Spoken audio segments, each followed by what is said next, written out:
வணக்கம். இன்னைக்கு நாம ஓலா எலக்ட்ரிக் பத்தி கொஞ்சம் ஆழமா பார்க்கலாம்.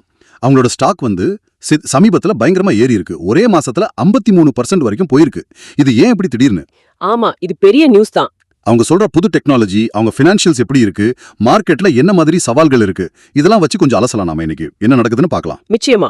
நம்மளோட நோக்கம் என்னன்னா, ஓலாவோட இப்போதைய நிலைமை என்ன, அவங்களோட பிளஸ் என்ன, மைனஸ் என்ன, ஃபியூச்சர்ல என்ன வாய்ப்பு இருக்குன்னு உங்களுக்கு ஒரு கிளியர் பிக்சர் கொடுக்கிறது தான். முக்கியமா இந்த புது கண்டுபிடிப்புகள் சொல்றாங்களே, 4680 பேரட் செல், அப்புறம் ஃபெரைட் மோட்டார். ஆமா, அதெல்லாம் நிஜமாவே ஒர்க் அவுட் ஆகுமா, மார்க்கெட்ல தாக்கு பிடிக்க முடியுமா, இதையெல்லாம் தான் பார்க்க போறோம். சரி, முதல்ல இந்த ஸ்டாக் ஏறின விஷயத்துக்கு வருவோம். 53% ஒரே மாசத்துலங்கிறது சும்மா இல்லையே. பின்னணி என்னவா இருக்கும்னு நினைக்கிறீங்க? இதுக்கு சில முக்கியமான காரணங்கள் இருக்கு. ஒன்னு கவர்மெண்டோட எலக்ட்ரிக் வெஹிக்கிள் பாலிசி சப்போர்ட்டிவா இருக்கு. அப்புறம் பண்டிகை காலம் வருது இல்லையா, சேல்ஸ் அதிகமாக எதிர்பார்ப்பு இருக்குமா? கண்டிப்பா ஃபெஸ்டிவல் சீசன் சேல்ஸ் எதிர்பார்ப்பு ஒரு காரணம். அப்புறம் முக்கியமா ஓலா அனௌன்ஸ் பண்ணின அந்த புது டெக்னாலஜி மேல இன்வெஸ்டர்ஸ்க்கு ஒரு நம்பிக்கை வந்திருக்கு. இதெல்லாம் சேர்ந்து தான் ஸ்டாக்க மேல தள்ளி இருக்கு. ஆனா இது சென்டிமெண்டலான நடக்குதா இல்ல நிஜமாவே பெர்ஃபார்மன்ஸ் பேஸ்டா ஏறுதான்னு கொஞ்சம் பார்க்கணும். சரி, நீங்க சொன்ன அந்த டெக்னாலஜி பத்தி கொஞ்சம் சொல்லுங்களேன். 4680 பேரட் செல், அப்புறம் ரேர் எர்த் இல்ல ஃபெரைட் மோட்டார், இதோட ஸ்பெஷாலிட்டி என்ன? இது ரொம்ப முக்கியமான ஒரு மூவ். இந்த 4680 பாரத் செல்லுங்கிறது டெஸ்லா யூஸ் பண்ற மாதிரி ஒரு பெரிய சைஸ் சிலிண்ட்ரிக்கல் பேட்டரி செல். அதிக எனர்ஜி டென்சிட்டி, செலவு கம்மின்னு சொல்றாங்க. இந்தியாலயே பண்றாங்களா? ஆமா, அதான் முக்கியம். அவங்களே இந்தியால தயாரிக்கிறதால காஸ்ட் குறையலாம், மார்ஜின் அதிகமாகலான்னு கணக்கு போடுறாங்க. ஃபெரைட் மோட்டார் மூலமா சைனாவை நம்பி இருக்க வேண்டிய அவசியம் குறையும், ரேர் எர்த் மெட்டீரியல்ஸ் இல்லாம பண்ணிடலாம். ஓகே, இது எல்லாமே அவங்களோட வெர்டிகல் இன்டகிரேஷன் பிளானோட ஒரு பகுதி.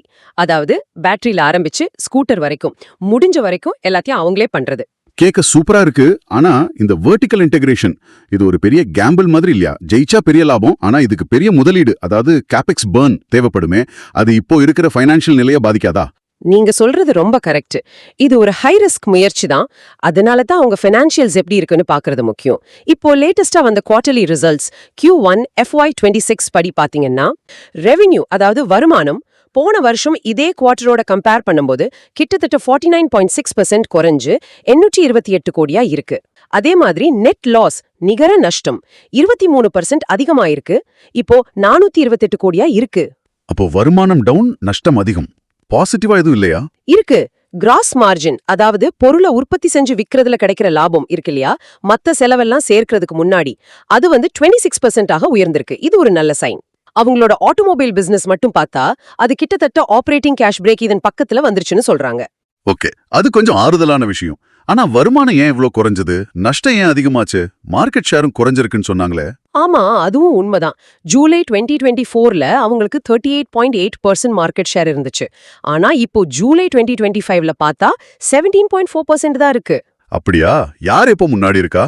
பஜாஜ் 27.8%, அப்புறம் டிவிஎஸ் 24.5%. இவங்க ரெண்டு பேரும் இப்போ ஓலாவோட விட மார்க்கெட் ஷேர்ல முன்னாடி இருக்காங்க. இதுக்கு காரணம் அவங்களோட டீலர் நெட்வொர்க், சர்வீஸ் இதெல்லாம் நல்லா இருக்குன்னு சொல்றாங்க. ஓலாவோட சர்வீஸ் பத்தி கம்ப்ளைண்ட்ஸ் நிறைய கேள்விப்படுறோமே. ஆமா, அது தொடர்ந்து ஒரு பிரச்சனையா இருக்கு. அதனாலதான் CCPA அதாவது சென்ட்ரல் கன்சியூமர் ப்ரொடெக்ஷன் அத்தாரிட்டி அவங்களுக்கு நோட்டீஸ் கூட கொடுத்திருக்காங்க. அப்போ ஒரு பக்கம் கவர்மெண்ட் இன்சென்டிவ்ஸ், PLI ஸ்கீம், புது டெக்னாலஜின்னு பாசிட்டிவ்ஸ் இருந்தாலும் இன்னொரு பக்கம் ரெவென்யூ டிராப், லாஸ் அதிகம், மார்க்கெட் ஷேர் போகுது, சர்வீஸ் பிரச்சனைன்னு சவால்களும் பலமா இருக்கு. சரியா சொன்னீங்க. அந்த வெர்டிகல் இன்டகிரேஷனுக்கு தேவைப்படுற கேபெக்ஸ் ஒரு பக்கம், அப்புறம் கிட்டத்தட்ட 800 ஸ்டோர் வச்சிருக்காங்க இல்லையா, அதோட வாடகை மாதிரி ஃபிக்ஸ்டு காஸ்ட் இன்னொரு பக்கம். இதையெல்லாம் சமாளிச்சு வர குவார்டர் அதாவது Q2 FY26ல EBITDA பிரேக் ஈவன் அடையணும்னு டார்கெட் வச்சிருக்காங்க. இது அவங்களுக்கு ரொம்ப ரொம்ப முக்கியம்.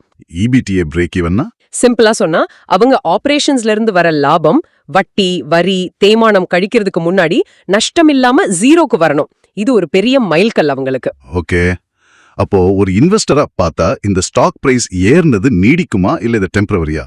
அது முழுக்க முழுக்க ஓலா எப்படி அடுத்து பெர்ஃபார்ம் பண்ண போறாங்கங்கறத பொறுத்தது.